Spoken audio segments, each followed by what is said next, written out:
know that when I hit 22, I stopped counting.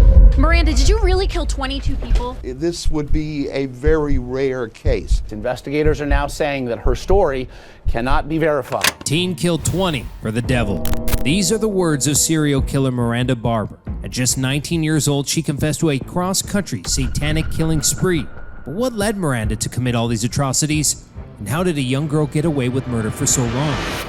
In late 2013, the bloody body of Troy LaFerrara was found discarded in an alley with over 20 stab wounds and a cord wrapped around him. We responded to an incident at the rear of the 200 block of Catalyst Avenue. At this point, we have a deceased person.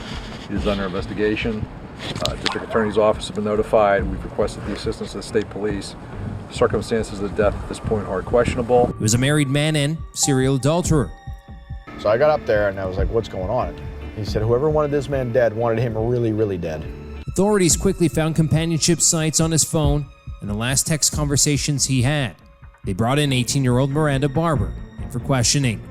She was very meek, she was very mild, she was very soft-spoken, and she was very matter-of-fact. We were just supposed to meet up at Denny's, but it never happened. Miranda became defensive when the authorities attempted to confiscate her phone as evidence. She demanded to let go with her belongings so that she could get back to her daughter. Actually, Miranda, we gotta take your phone, put it in evidence, and then get a search warrant to go through. That's not fair to me at all. Miranda later claimed that Troy had attacked her and that she had reacted in self-defense. He just attacked me. What was he doing to you?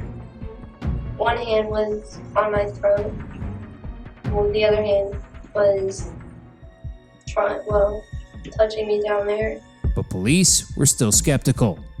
But more than 20 stab wounds, this wasn't just I have to get away from you. Once Elliot, Miranda's new husband, was questioned a second time, the truth came out. He confessed to everything.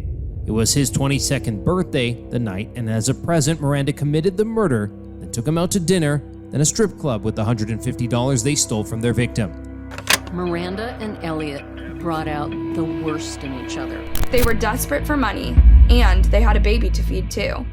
So Miranda put an ad on Craigslist, female companionship in exchange for money. Miranda had met Troy in a mall parking lot, then had driven them to a more private location with Elliot hiding under a blanket in the back seat of the car. I arranged to meet up with him, and I pulled at the mall. I saw him. He got in my car. Everything seemed fine, and as soon as I put the car in park, everything just completely flipped upside down. In a police interrogation, Elliot said she misleadingly sold him sex through text. That was never the intention. So you just decided you're gonna kill We just decided that we were gonna kill somebody. We had no reason, no anything else other than that. Miranda said the code sentence once stopped at an intersection. Have you seen the stars tonight? That's when Elliot jumped out and strangled Troy with a TV cable. In between the headpiece and the bottom is where I tried to angle it up underneath it. I put my feet up against the back and pulled as hard as I could. Meanwhile, Miranda stabbed him mercilessly. He didn't stand a chance. She stabbed him in the groin, she stabbed him in the neck, and it went through, then went out to eat it. It was delicious. Even though the pair had confessed, they pleaded not guilty. By now, this was national news, and some were beginning to speculate the shy-looking Miranda actually enjoyed being in the media spotlight. She eventually called a journalist from inside the prison.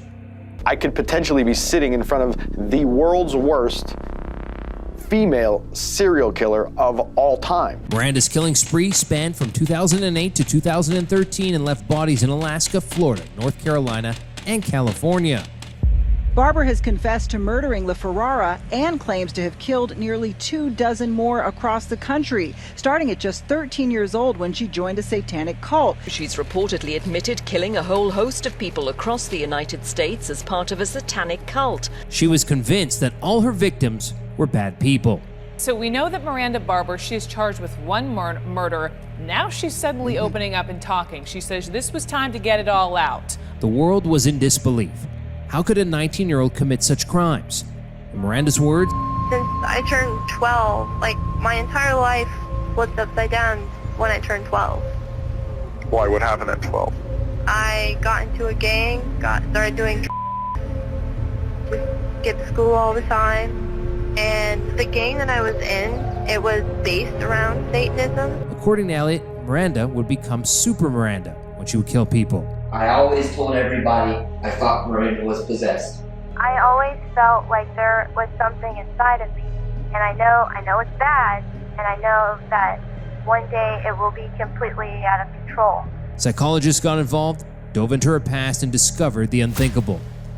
Miranda's uncle Richard was a pedophile and subjected her and her sister to constant sexual abuse.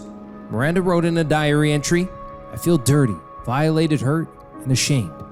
How could he think that he had the right to hurt me and my sister the way he did?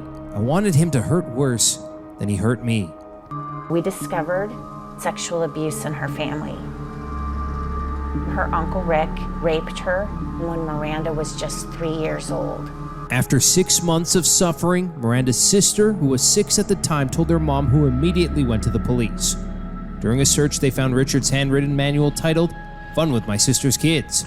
He had detailed accounts of every act he had committed and encouraged all the fathers out there to do the same to their daughters, nieces, and granddaughters. He was arrested and sentenced to 19 years in prison, but freed after only 10. Later, he was caught on illegal child websites and was slapped with a 40-year prison sentence. By the time Miranda was 14, she was diagnosed with schizophrenia and bipolar disorder and was taking several prescription medications, including Prozac and Adderall. She attempted suicide several times throughout her teens. At one point after meeting Forrest, Miranda was sleeping with men for money. When she became pregnant, Forrest ordered her to get a backseat abortion, leaving her even more traumatized than before. Miranda kept her second baby around the time she met Elliot, who had also schizophrenia and was addicted to pills because they made the voices in his head go away. After an overdose he never fully recovered from, he abused substances more than ever, encouraging violent outbursts. After months of this, his then wife left with their daughter. Miranda was already in a sort of love triangle with them, and so Elliot and Miranda got together mere days later. They studied the occult and practiced satanic intercourse, meaning they cut each other and had intercourse while bleeding. When Miranda was 18, they got married. Though her mother and her sister believed she is a killer, they made sure to draw attention to her past and to Elliot's influence over her. I think she was influenced by her husband, is what I think. Is that what you think? I think that too. Do you have any doubt that she could kill this man? Oh, I know she did. I believe that she's... Do you have any doubt she killed this man? No doubt. I know she did. Psychologists speculated that Miranda's harrowing childhood experiences led her to disassociate and form an alter ego. Investigative journalist Jill Burke said it could be that Super Miranda is an identity she formed to cope with the Uncle Rick years. Super Miranda is defiant, powerful, has control over men. She's a killer. Maybe she's an offshoot of the schizophrenia. In 2014, both Miranda and Elliot were sentenced to life without parole after pleading guilty to second-degree murder. I said, Miranda, you know, as you sit here, do you have any remorse whatsoever? And she said, none. The whole intention was to go. Thanks for watching this episode of Crime 101. Be sure to subscribe to see more videos like this.